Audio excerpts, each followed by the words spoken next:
Halo semua, jumpa lagi dengan saya Depri Saipullah. Kali ini, di akhir pekan ini, kita akan melihat sebuah pertandingan fenomenal El Clasico Barcelona melawan Real Madrid Minggu pukul 3 dini hari yang mungkin disiarkan oleh RCTI ya. Duel fenomenal yang selalu ditunggu karena kedua klub ini, dua klub raksasa ini selalu mendominasi tak hanya di ranah Spanyol tapi juga di Eropa. Jadi selalu menarik perhatian dan pastinya seluruh pecinta sepak bola akan tertuju matanya ke pertandingan ini. Ini menjadi duel ke-260 El Clasico di sejarah kedua klub, di mana Real Madrid lebih banyak menang ya. Tapi di final Copa del Rey ini adalah pertemuan ke-8. Pada 7 pertemuan sebelumnya, Barcelona masih kalah dari Real Madrid. Hanya 3 kali menang, sedangkan Madrid 4 kali menang. Jadi, Real Madrid lebih unggul di laga nanti. Dan 2 laga final terakhir di Copa del Rey, Real Madrid juga lebih unggul dari Barcelona. Kita melihat, mungkin masih ingat gitu dengan momen-momen di final 2011 dan juga final 2014.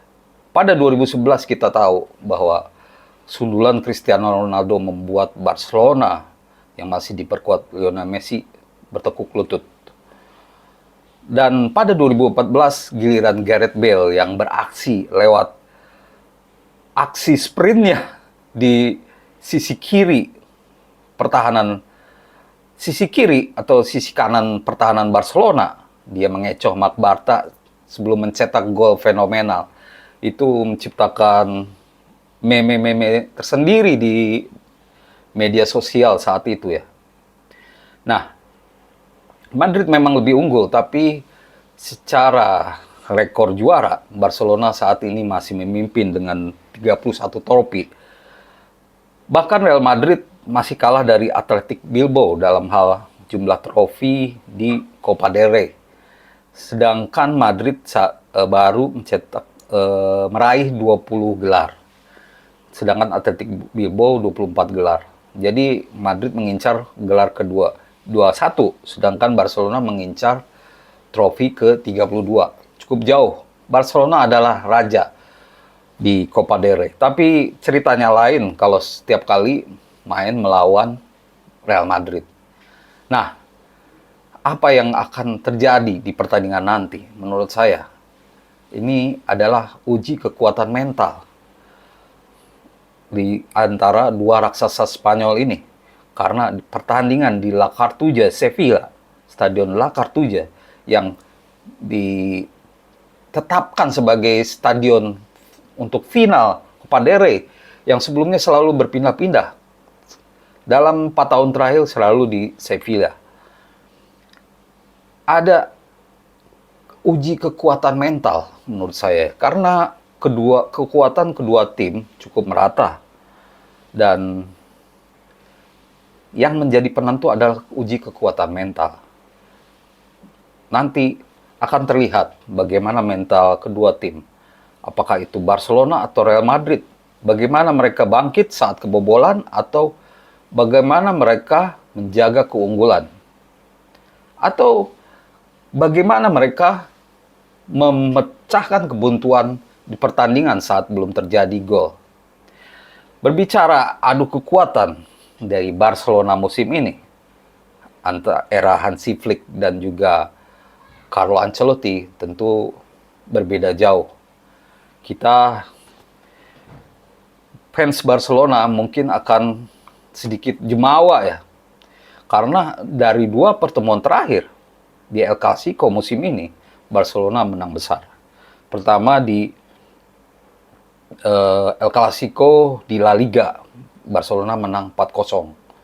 Lalu di El Clasico Piala Super Spanyol, giliran Barcelona menang 5-2. Ini menjadi pukulan telak buat Carlo Ancelotti. Dan Carlo Ancelotti ini memang selalu punya rekor buruk ya dengan Barcelona. Berbeda dengan Zinedine Zidane yang agak lebih baik ya. Musim lalu memang rekor dia lebih baik melawan Barcelona, agak membaik. Nah, apakah di duel ketiga nanti Ancelotti bisa mengubah nasibnya, mengubah nasib buruknya, mengubah hasil buruk Real Madrid melawan Barcelona? Ya, itulah menurut saya bukan kualitas kedua tim, tapi uji kekuatan mental. Karena kalau dilihat kekuatan kedua tim, ya sama-sama kuat lah ya. Dan kedua tim, kedua pelatih sama-sama tahu lah bagaimana cara main masing-masing. Barcelona, Hansi Flick sudah tahu Real Madrid main seperti apa, dan kalau Ancelotti juga sudah tahu bagaimana membongkar pertahanan Barcelona.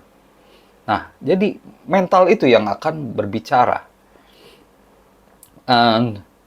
Karena kalau strategi sudah saling hafal. Namun tentu Barcelona lebih diunggulkan karena berkaca dari dua pertarungan sebelumnya, mereka bisa mengobrak-abrik Real Madrid. Tentu di laga ketiga ini bakal lebih susah. Tapi menurut saya tidak ada perubahan gaya dari kedua tim. Barcelona tetap akan menerapkan high block atau ya pertahanan tinggi ya, dengan mengandalkan jebakan-jebakan offside. Sedangkan Real Madrid akan mengandalkan dua winger mereka, yaitu Rodrigo dan juga Vinicius Junior. Dan tentu Jude Bellingham dan Kylian Mbappe. Dan yang agak berbeda mungkin, kedua klub juga bermasalah ya dengan cedera pemain. Barcelona tidak diperkuat oleh mesin gol mereka, yaitu Robert Lewandowski. Sedangkan Real Madrid agak lebih baik karena Kylian Mbappe pulih lebih cepat setelah cedera di laga melawan Arsenal. Dan seperti apa pengaruhnya? Menurut saya Barcelona tetaplah solid ya. Karena Hansi Flick ini sudah terbiasa untuk merotasi pemain. Di lini depan dia punya Ferran Torres dan juga Pau Victor. Semuanya bisa memerankan peran dengan baik, meskipun gaya main berbeda dibandingkan Robert Lewandowski.